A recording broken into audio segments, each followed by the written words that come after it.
Hey, what's going on here? Daniel here. Hope you're doing well, having a wonderful day. I'm just got a little bit of a downtime on a wonderful, beautiful Saturday afternoon to actually give you guys a fresh impressions of this guy. This is the Herman Knives Sting. This particular knife is numbered 119. And I just want to kind of bring this in front of the camera and give you guys a little bit of my take on the first few days of owning this incredible knife. But before I do, I want to go ahead and do a quick little comparison. So I have here the small Sebenza 21, and even though the Herman Sting is about a 3-inch knife, as you can see, it is the overall profile is a little bit bigger than the typical kind of a 3-inch. I want to bring in the Para 3. As you can see, it's still a little bit longer than the Para 3. I'll go ahead and bring in the, this is a Paramilitary 2. And actually, it's a little bit more comparable, honestly, to the Paramilitary 2, like in the overall length. And then over here, I have this is the large Sebenza 21. So it's a little bit shorter than the 21.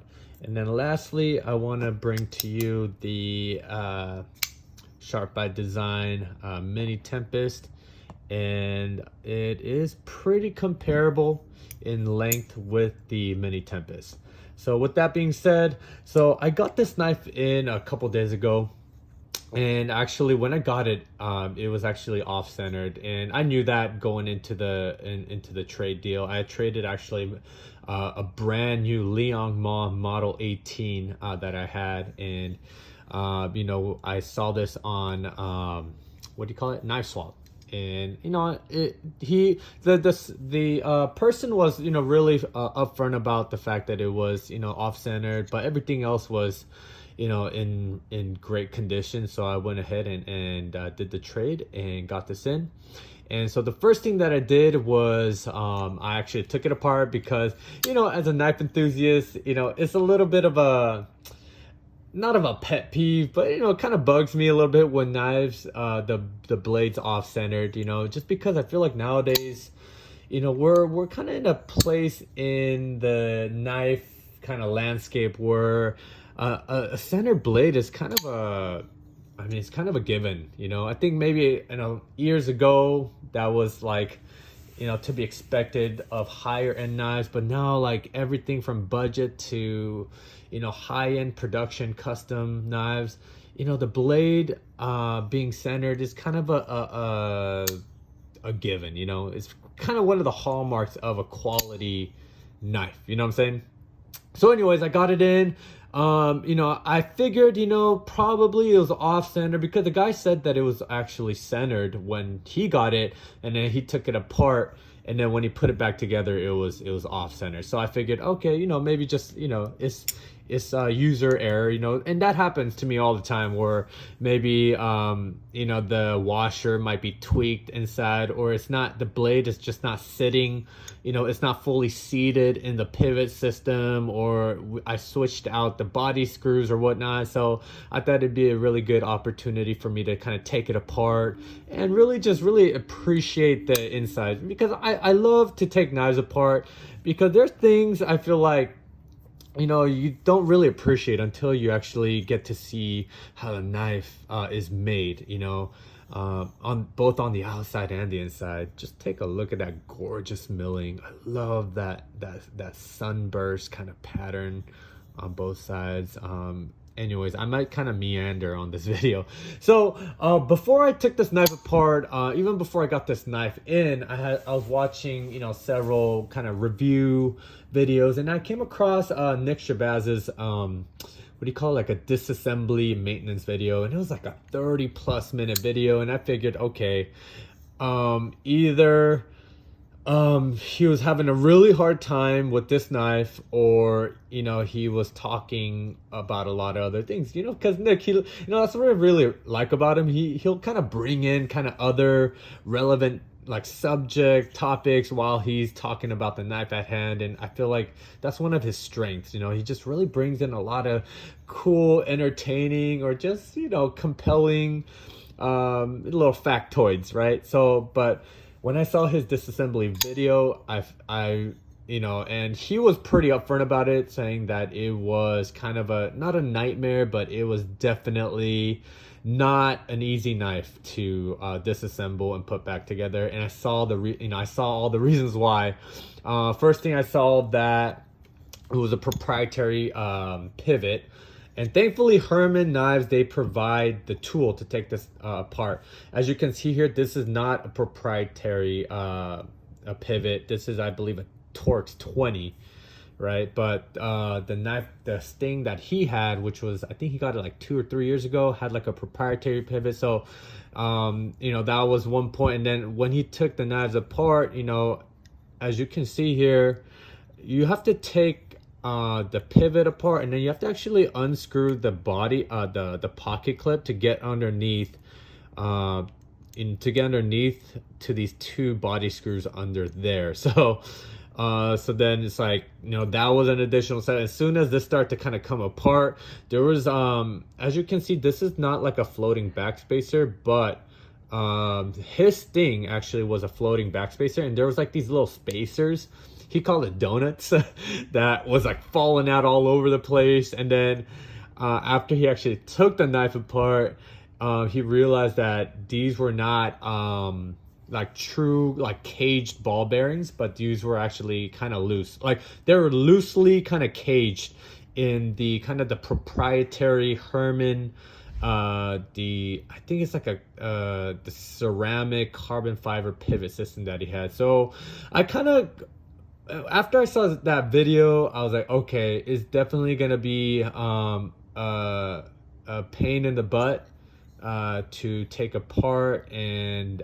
maintain, but I figure, it'd be worth a shot, because I've heard so many good things about Herman Knives and the Sting in particular. So fast forward, I got the knife in, and the first thing I noticed immediately is that, cool, Herman Knives is now incorporating kind of more of the traditional pivot, kind of the screw, which is cool. I think he still does have like the proprietary pivot screws on some of the models, but the one that I got, thankfully, was a Torx 20, which is great. Next thing I noticed is this incredibly beautiful captured pivot. And what's interesting is that, traditionally when you have a captured pivot system, most companies will have more like a D-shaped system where it's really just kind of captured on one side so it doesn't spin freely. But if you could see, I hope my camera could capture this. This is actually captured in like the whole, like there's several, it's almost shaped like a flower. I don't know if you could see it, but it's not like just like a simple D-shaped like captured pivot. It's actually locked in with all these different grooves. It's really shaped like a flower petals. It might be kind of hard to see it on camera, but I hope you can capture it. But yeah, this is captured amazing. And then as soon as I took the knife apart, I noticed that there were no spacers, and then I was like, oh yeah, that makes sense, because this is not a floating backspacer. This is actually just a traditional backspacer there. So therefore there was no like spacers required, right? And so that was just one less thing to worry about. I did also notice that it did have the kind of the loosely kind of cage bearing system, so I had to be careful, because when I was cleaning and kind of like handling the ball bearings, some of them start to kind of come out. There was, I think, 2 or 3 that kind of fell out, and I thought I actually lost one. It kind of fell out, bounced somewhere, and I was looking for it. I couldn't find it, and then I managed to find it. So just a heads up, it is loosely caged. But if you're super careful, I mean, they're not like 100% loose, so it's not like as soon as you take this knife apart, all the ball bearings are gonna fall out. It's just that you just have to kind of handle with care. They will be kind of in that pivot system, but if you kind of shake it or drop it, definitely all those ball bearings will probably pop out. But yeah, if you're just careful and you kind of know what you're getting yourself into, you shouldn't have a problem.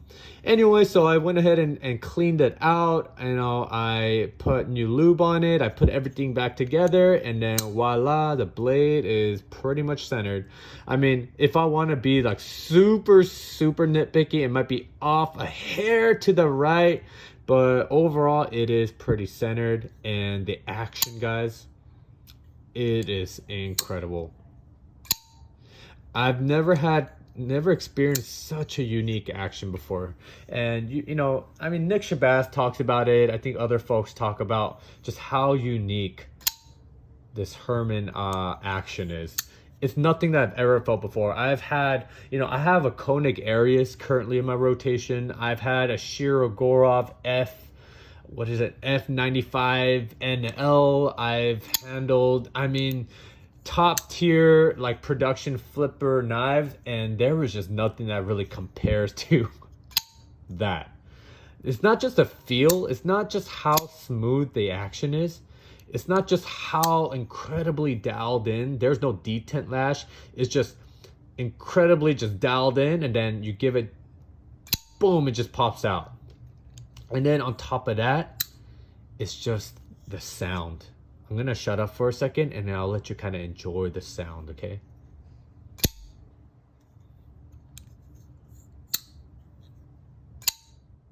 I hope the sound, the acoustics kind of comes through the audio, but it's a very clicky, very unique sound. I think what kind of comes most closely to that would be a Holt haptic, because I did have a Holt haptic at one point, and it is very similar.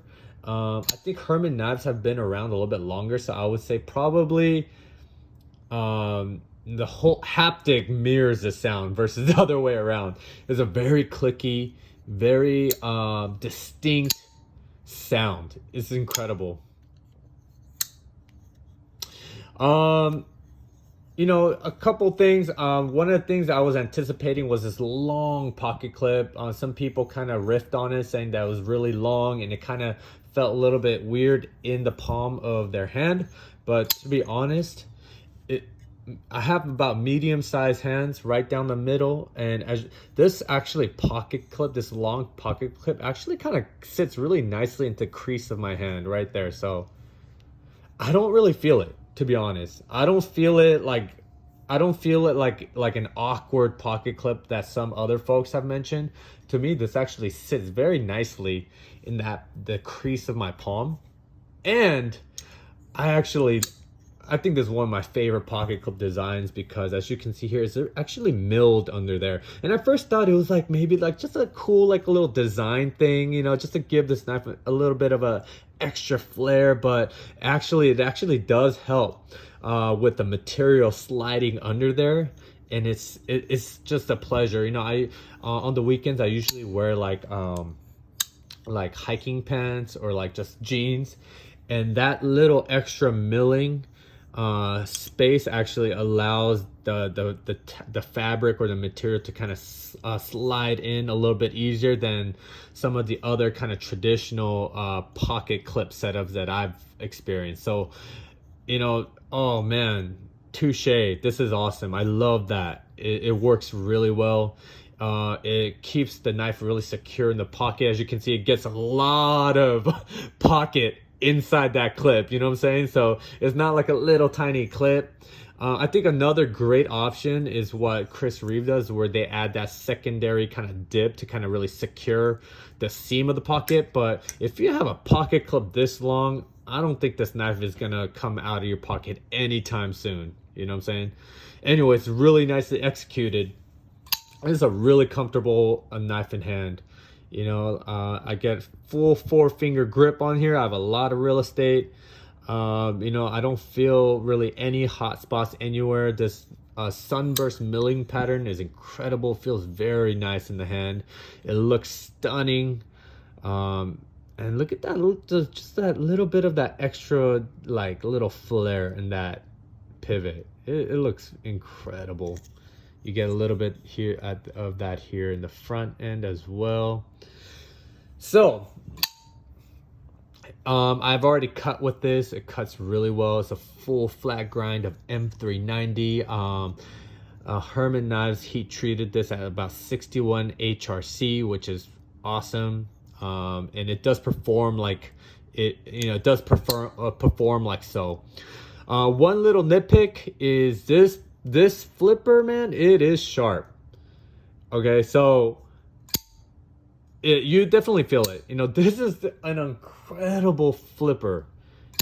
It's super fidget like friendly, except that flipper it is a little sharp.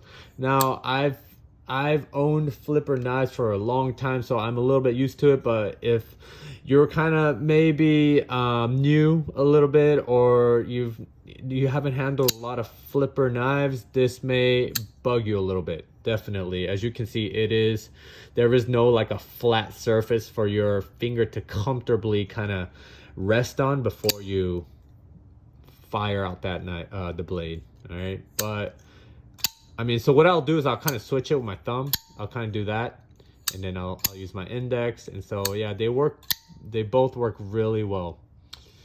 So I don't want to go any much further. Like, this is just the first impressions, but I gotta say this has definitely exceeded my expectations. This definitely this is, I think, everything and more of what the other kind of folks in YouTube land have talked about. I mean, high praise, to be honest. I mean, this is stellar craftsmanship, just incredible execution of design and aesthetic. Feels really good in the hand. It looks stunning. This has really turned me on to Herman Knives, and I'm definitely interested in getting more of his stuff. Definitely. So with that being said, thanks so much for watching. And if you have any questions or comments or anything like that, drop them down below. If you enjoy my videos, please subscribe. That'll be, I appreciate that. And give me a thumbs up. All right. You have a wonderful rest of your Saturday. Take care now.